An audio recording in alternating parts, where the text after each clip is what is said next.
In Christ alone, my hope is found, and He is my light, my strength. Mari Bapak Ibu jemaat Tuhan yang terkasih, kita tunduk kepala, kita berdoa. Dihormat kami persembahkan kepada Engkau Tuhan Allah pencipta langit dan bumi ini, dan termasuk kami di dalamnya. Kami sungguh sadar betul Tuhan, tanpa Engkau kami tidak ada apa-apanya. Kami sadar betul tanpa firman-Mu kami tidak ada apa-apanya. Untuk itu Tuhan, tolong kami, mampukan kami untuk hari ini belajar firman-Mu, mengerti isi hati-Mu, dan terutama kami mau lakukan, mempraktekkan firman-Mu dalam kehidupan kami dari hari lepas hari. Kami mengucap syukur, memuji Engkau ya Tuhan, Allah penyelamat kehidupan kami. Dalam nama Yesus kami berdoa, mengucap syukur. Amin. Puji nama Tuhan, senang sekali Bapak Ibu Saudara-saudari, hari ini kita bisa berkumpul. Saudara ada di rumah, yang ada di rumah aja, dan kami yang ada untuk sama-sama menikmati kasih Tuhan, kemurahan Tuhan, cinta Tuhan dalam setiap kehidupan kita. Pertama-tama kami mau mengucapkan terima kasih banyak untuk jemaat Gereja Baptis Kalvari Syukur yang sedang menonton atau sedang mengikuti live streaming ini. Juga jemaat Tuhan, pos pelayanan kami yang ada di Buha, kami mengucap syukur untuk Bapak Ibu Saudara-saudara mengambil bagian. Juga tak lupa Bapak Ibu Saudara-saudari yang sedang duduk atau sedang berdiri atau sedang berjalan atau sedang berbaring di rumah saja dan menikmati berkat Tuhan di hari ini. Kami mengucap syukur dan berterima kasih atas partisipasi Bapak Ibu Saudara-saudari. Nah, Bapak Ibu Saudara Kristus, di hari Minggu ini, hari yang sukacita, ini kita akan belajar bersama-sama tentang Allah yang adalah Tuhan kita itu, yang adalah Esa, satu itu di dalam kehidupan kita. Nah, judul khotbah saya di hari ini, di pagi hari ini adalah sehubungan dengan Allah yang adalah omnipresent, omnipotent, dan omniscient, memahami kita di tengah-tengah pandemi ini. Sekali lagi judul khotbah saya di hari ini bagi Bapak Ibu Saudara-saudari adalah Allah yang pertama omniscient, memahami kita di tengah-tengah pandemi ini. Puji nama Tuhan Bapak Ibu. Pada tanggal 11 Januari tahun ini dilaporkan korban pertama COVID-19 di Wuhan, Cina. Tanggal 11 Maret atau World Organization mengumumkan bahwa COVID-19 menjadi pandemi global. Itu berarti bahwa hampir semua negara di dunia ini mengalami hal yang sama, yang seperti kita, saya dan saudara, alami hari ini. Kita harus tinggal di rumah aja. Data kasus COVID-19 per tanggal 4 Juni yang terkonfirmasi di seluruh dunia secara global, ada kurang lebih 6,42 juta kasus, dengan korban meninggal 383.000 jiwa. Masalah COVID ini mengguncang dunia, bukan saja dunia kesehatan, tetapi juga masalah perekonomian. Negara kita pun ikut terguncang. Bapak Ibu Saudara, Detik Finance melaporkan bahwa kerugian kita yang kita cintai ini akibat dari COVID-19 bisa mencapai kurang lebih 320 triliun rupiah. Ini adalah angka yang besar dan negara kita ada dalam bencana yang besar.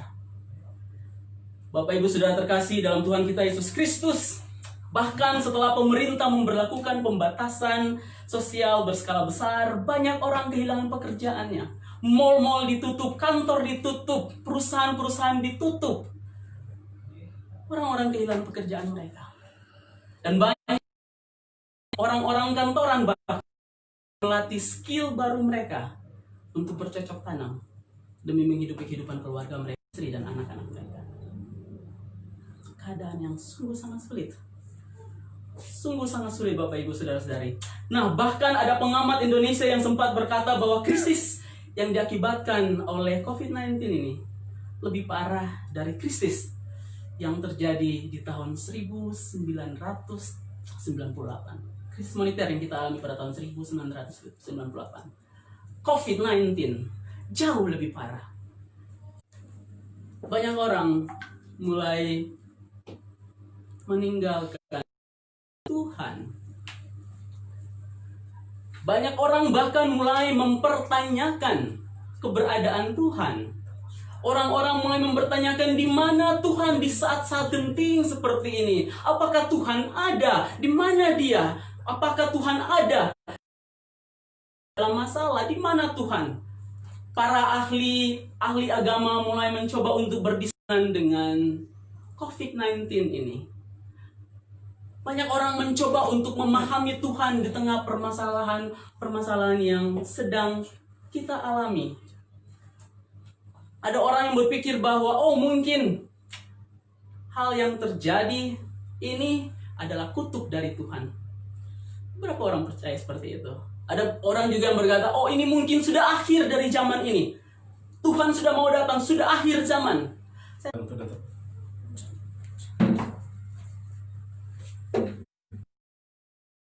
Maaf tadi sedikit gangguan teknis. Saya berharap gangguannya sudah mulai teratasi. Dan tahun 1000 yang menyebar yang disebut flu Spanyol. Flu Spanyol ini membunuh kurang lebih atau lebih dari 50 juta jiwa. Apakah pada waktu flu itu terjadi yang membunuh kurang lebih 50 atau di atas 50 juta jiwa, dunia sudah berakhir? Tidak, kita masih hidup sampai tahun 2020 sekarang ini. Kita masuk pada COVID-19. Baik Bapak Ibu, maaf sekali lagi untuk masalah teknisnya, keadaan jaringan. Nah, Bapak Ibu Saudara-saudara yang terkasih dalam Tuhan kita Yesus Kristus, banyak orang mulai mencoba untuk berpikir dengan kemampuan mereka yang terbatas untuk memahami pikiran Allah yang tak terbatas itu. Apakah pikiran Allah yang tak terbatas itu mampu atau sanggup dipahami oleh pemikiran manusia yang terbatas ini? Bapak Ibu Saudara yang terkasih dalam Tuhan kita Yesus Kristus, saya ingin perkataan dari NT Perjanjian Baru. Dia menulis artikelnya di dalam Time Magazine tanggal 29 Maret. Dia berkata seperti ini, bahwa mungkin pandemi ini sedang mengajarkan kita, saya dan saudara, untuk mengingat kembali kata lament atau kata meratap itu yang sudah dilupakan oleh orang-orang baby boomers, bahkan kaum milenial di abad 21 ini. Ini akan menjadi bahan pertimbangan bagi saya dan saudara untuk dipikirkan kembali. Bapak Ibu Saudara yang Bapak Ibu Saudara-saudara yang dikasih dalam Tuhan kita Yesus Kristus, sekali lagi khotbah saya hari ini adalah tentang Allah yang adalah omniscient, omnipresent, omnipotent, itu memahami kita di tengah-tengah pandemi ini. Bapak Ibu Saudara, saya mengajak kita untuk membuka bagian firman Tuhan yang kita akan bahas bersama di hari ini, yang terambil atau terdapat di dalam Mazmur 139. Mazmur 139 ayat 1 sampai ayatnya yang ke-18. Bapak Ibu bisa membacanya di rumah, tetapi kita akan membacanya secara bertahap. Kurang lebih ada 3 atau 4 tahap atau 4 kali kita akan membaca bagian yang pertama adalah Mazmur 139 ayat 1 sampai ayatnya yang ke-6, setelah itu ayat 7 sampai ayat yang ke-12, ayat 13 sampai ayat yang ke-16, dan ayat yang ke-17 sampai ayat yang ke-18. Nah, sambil Bapak Ibu Saudara-saudara membuka Alkitab, Bapak Ibu Saudara di rumah, saya ingin menjelaskan sedikit sehubungan dengan kitab Mazmur ini. Bapak Ibu Saudara, kitab Mazmur ini memiliki 3 kategori, atau bukan kitab Mazmur, maksud saya kitab Ibrani memiliki 3 kategori. Yang pertama adalah Torah, yang kedua adalah Nevi'im, dan yang ketiga adalah Ketuvim. Nah, Torah adalah 5 kitab Musa atau kitab Taurat yang kita kenal. Nevi'im adalah kitab nabi-nabi, dan juga Ketuvim atau Ketuvim yang adalah tulisan-tulisan atau tulisan-tulisan suci. Dan kitab Mazmur ini masuk ke dalam tulisan-tulisan atau tulisan-tulisan suci tersebut. Bapak Ibu Saudara yang terkasih dalam Tuhan kita Yesus Kristus, dalam kitab Ibrani, kitab Mazmur yang disebut Tehillim atau pujian. Karena memang betul Bapak Ibu Saudara, kitab Mazmur ini, sentralitas dari kitab Mazmur tersebut adalah pujian. Mereka memuji keagungan, kebesaran Tuhan. Nah, setelah itu ketika kita mulai masuk ke dalam versi Yunani menggunakan kata salmos yang diambil dari bahasa Ibrani mismor, yang artinya lagu. Nah, itu kenapa banyak sekali nanti kita lihat pada waktu orang membaca kitab ini, mereka baca seperti mereka sedang menyanyikan atau melantunkan syair. Nah, setelah itu di Indonesia kan kita kenal dengan kata Mazmur. Bapak Ibu Saudara yang terkasih dalam Tuhan kita Yesus Kristus, karena kitab ini merupakan kitab yang sifatnya kumpulan-kumpulan sastra dan sifatnya adalah poetik atau puisi, biasanya orang akan melantunkan seperti tadi. Nah, mereka membaca seperti lantunan. Enak sekali Bapak Ibu Saudara. Nah, kitab ini seperti saya dan saudara tahu ditulis oleh kurang lebih 7 atau 8 penulis. Kadang-kadang ada yang bilang 7, kadang-kadang ada yang bilang 8, tergantung. Pada saat kita melihat bagian ini, termasuk Musa di dalamnya, Salomo di dalamnya, Henan, Ethan, Korah, dan tulisan-tulisan yang tanpa nama lainnya. Setelah itu, Daud, Raja Daud adalah seorang raja yang memberikan sumbangsi yang sangat besar.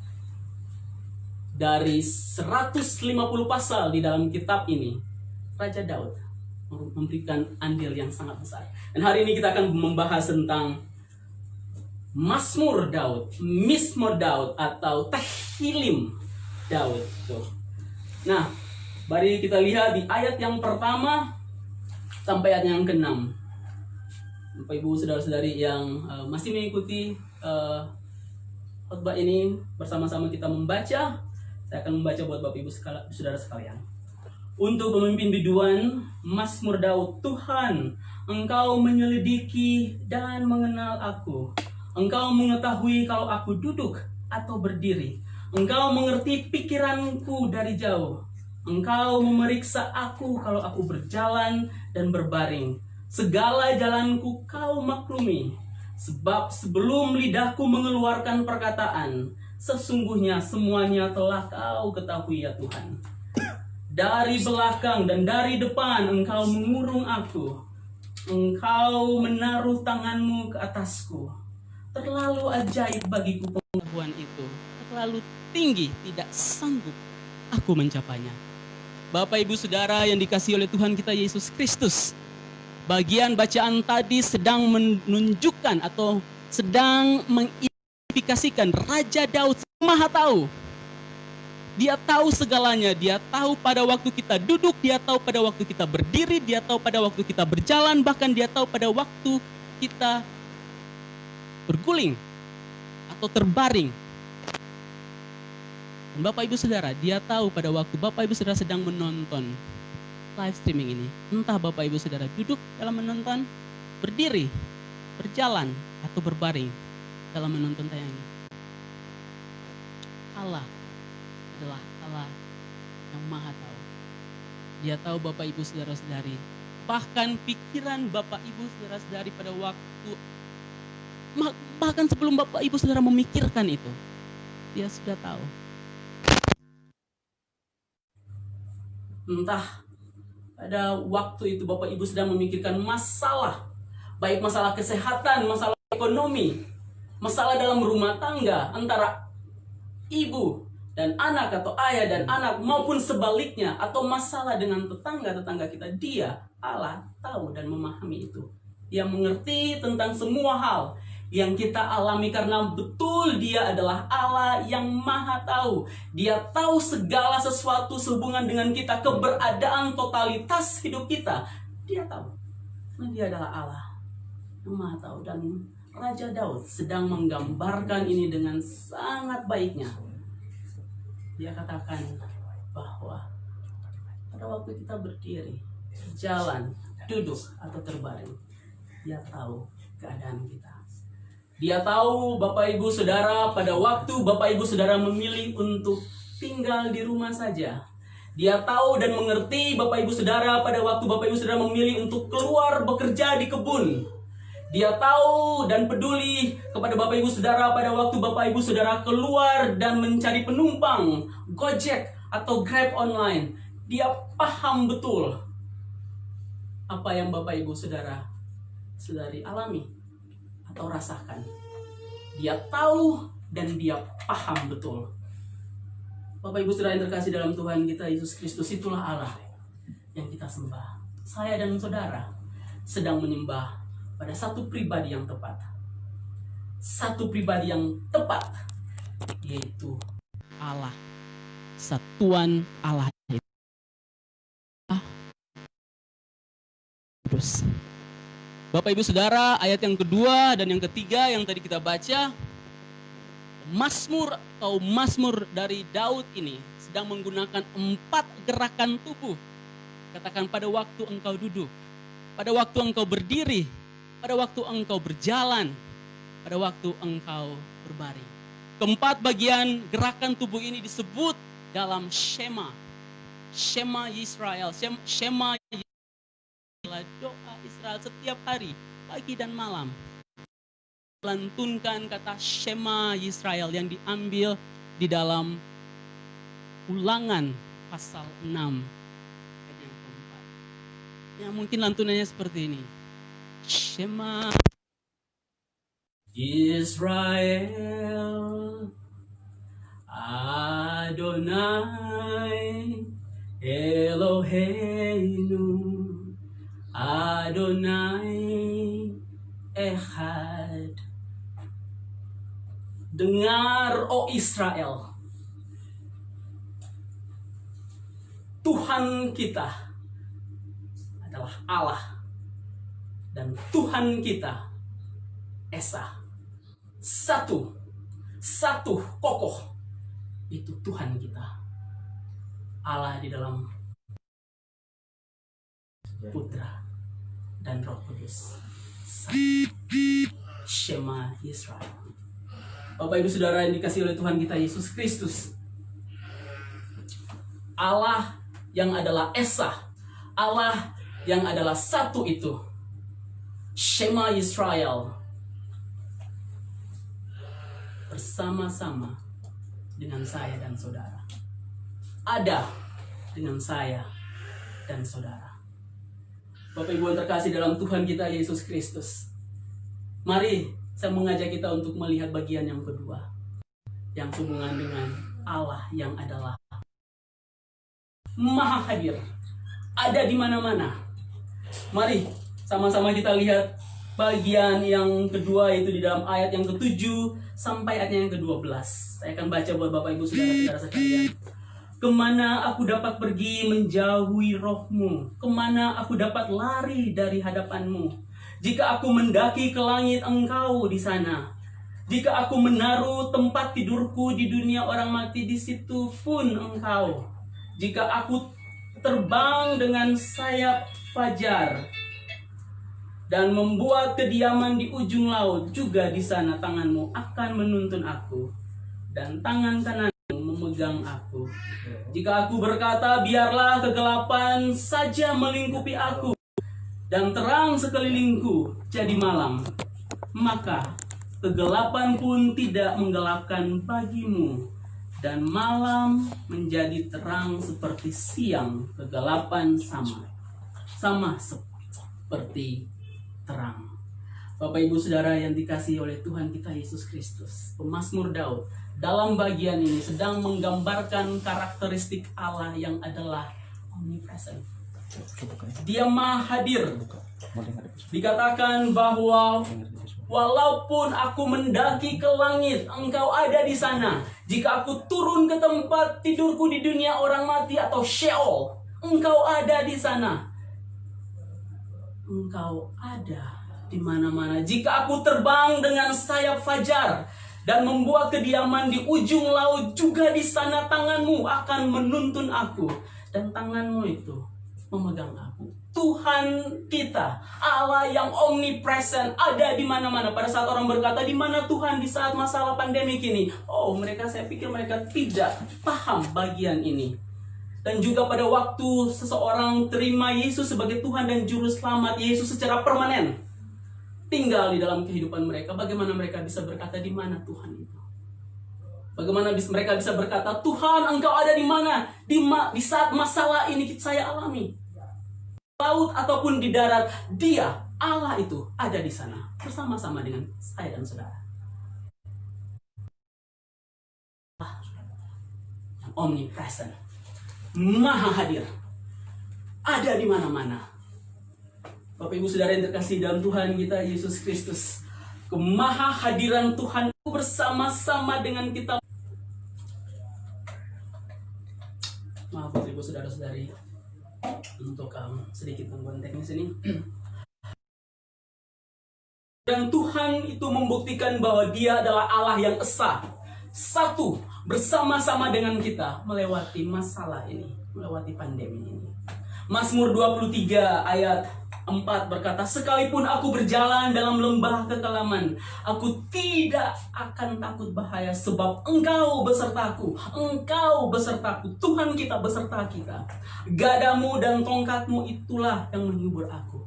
Gada Tuhan dan tongkat Tuhanlah yang menghibur kita. Oh, sungguh luar biasa. Kita sedang menempatkan kepercayaan kita pada pribadi yang luar biasa ini. Dia akan melindungi kita, berjalan bersama-sama melewati pandemi ini. Bapak Ibu Saudara yang dikasihi oleh Tuhan kita Yesus Kristus, saya senang dengan satu lagu lama, dan saya juga mungkin akan nyanyikan buat Bapak Ibu Saudara yang kadang atau jarang dinyanyikan oleh kita. Tapi lagu ini memiliki makna teologis yang dalam bagi kita. Lagu ini berjudul Tak Pernah Tuhan Janji.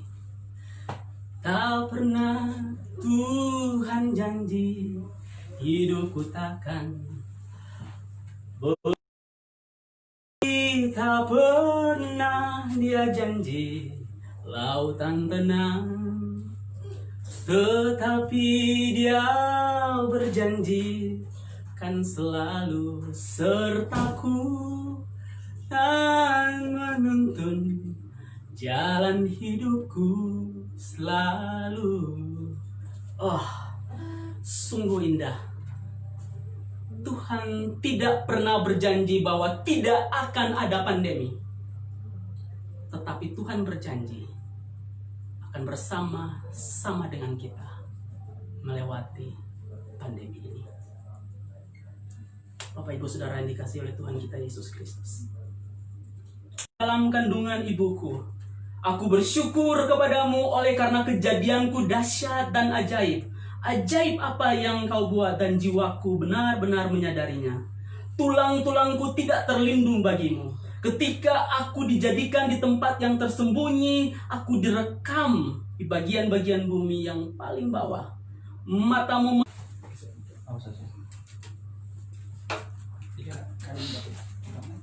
maaf Ibu Saudara, sedikit gangguan koneksi. Baik, Bapak Ibu Saudara yang dikasihi oleh Tuhan kita Yesus Kristus, dalam bagian yang tadi sudah kita baca, Daud dengan indahnya menggambarkan Allah itu sebagai Allah yang omnipoten, maha kuasa, pencipta langit dan bumi, baik langit dan bumi ini maupun saya dan saudara. Dia menggambarkan sungguh kita diciptakan dengan sangat istimewanya. Saya dan saudara adalah ciptaan maha kuasa Allah yang luar biasa. Yang luar biasa indah, yang luar biasa istimewa.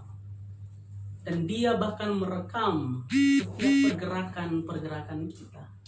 Oh, sungguh Allah yang luar biasa. Allah kita bukan saja Allah yang maha tahu, Allah kita bukan saja Allah yang maha hadir, Allah kita bukan, tetapi Allah kita juga adalah Allah yang adalah maha kuasa, omnipoten. Dia menciptakan saya dan saudara dengan detailnya, bahkan merekam saya dan saudara dengan sangat baiknya.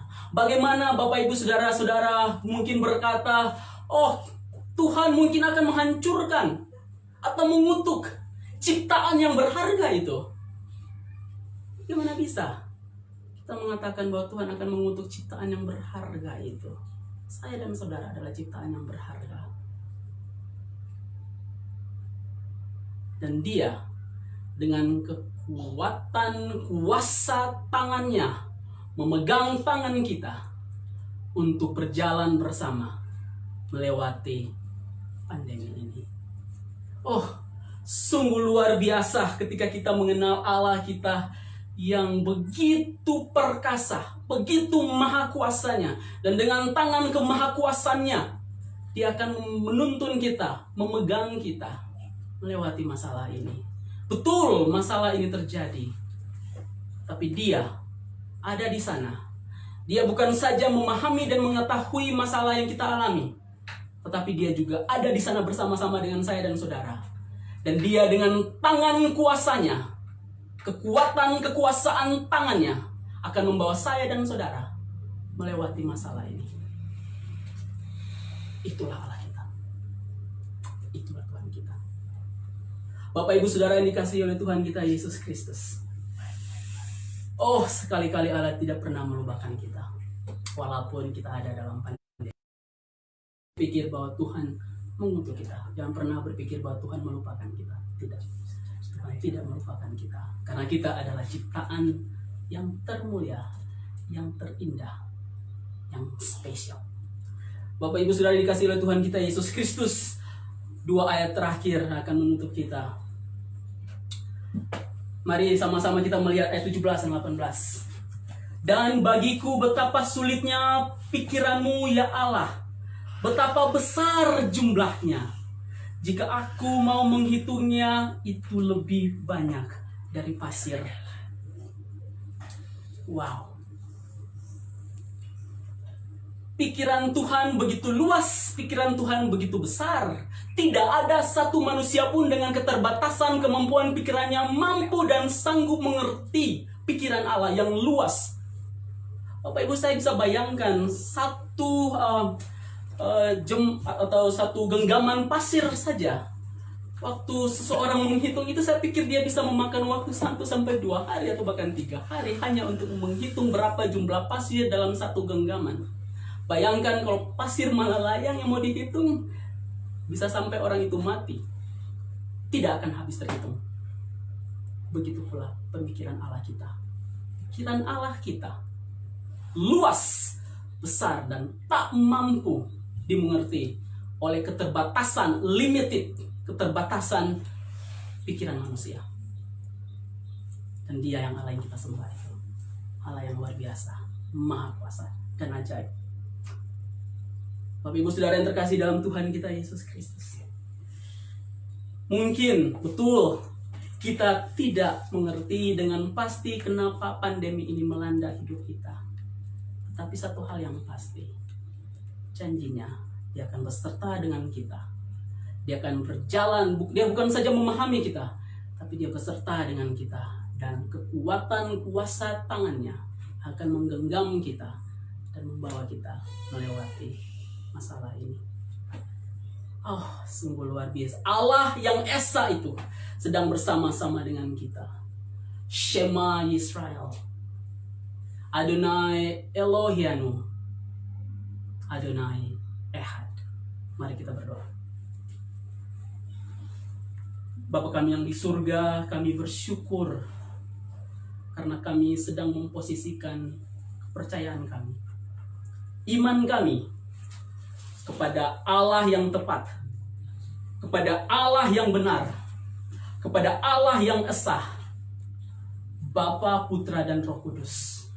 Oh, sungguh Tuhan, kami berbahagia, kami bersuka cita karena kami mengenal Engkau. Terima kasih banyak Bapak, terima kasih banyak Yesus, terima kasih banyak Roh Kudus. Dalam satu kesatuan itu Engkau melindungi kami. Dalam satu kesatuan itu Engkau menaungi kami. Dalam satu kesatuan itu Engkau memegang tangan kami dan melewati masalah ini. Betul Tuhan, kami tidak mengerti apa yang sedang kami alami, apa yang sedang terjadi dalam hidup kami. Tapi satu hal yang pasti, kami tahu bahwa janji-Mu akan bersama-sama dengan kami melewati masalah ini. Terima kasih banyak Tuhan Yesus, terima kasih banyak. Ini doa kami, dalam nama-Mu kami berdoa mengucap syukur. Amin.